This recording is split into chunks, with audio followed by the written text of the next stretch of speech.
Here with Corey Day. Obviously, good run for you last night. Passed a few cars, but nothing beats winning at Knoxville, and you got it done here tonight. What do you think of that one? Yeah, it was good.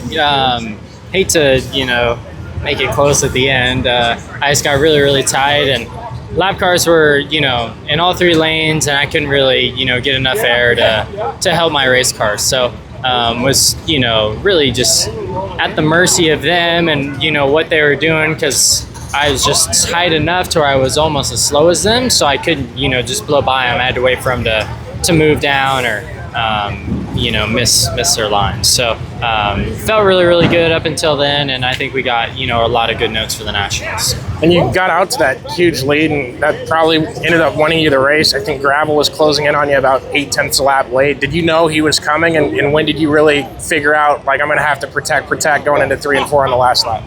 I had a feeling he was, just because of how slow my pace had gotten.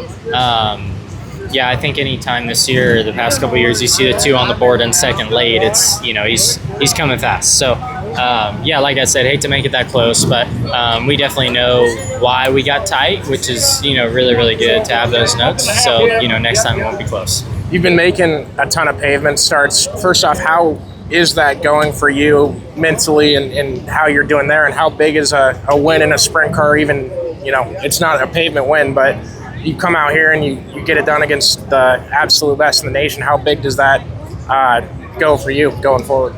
Yeah, it means a lot. This is, I love sprint car racing. I never won't love sprint car racing. So these wins mean just as much to me now as they have the past couple of years, and I've been running it full time. If not more, because I don't get 70 races a year like these guys do now. So I was really nervous this offseason. I felt like I was going to be at a huge disadvantage, with not getting all the races that they are, and honestly, me and then us not being able to work on our race car. These guys are so good night in and night out, and this place, your race car is so critical that if you don't show up good, then you're might as well load back up. So just super glad that our race car is good, and I was able to get right back into the swing of things.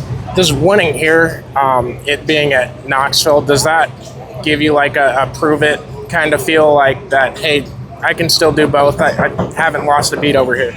Yeah, I think so. I think it's good for me, it's good for the fans to see, and honestly it's probably good for my bosses to see too, that I can still juggle both and have success, right? I was that was another thing I was worried about, was if I sucked here, I sucked there. That's the last thing I want, is for them to shut this down for me. So trying my best to give them no reason to do that, and it's going good so far.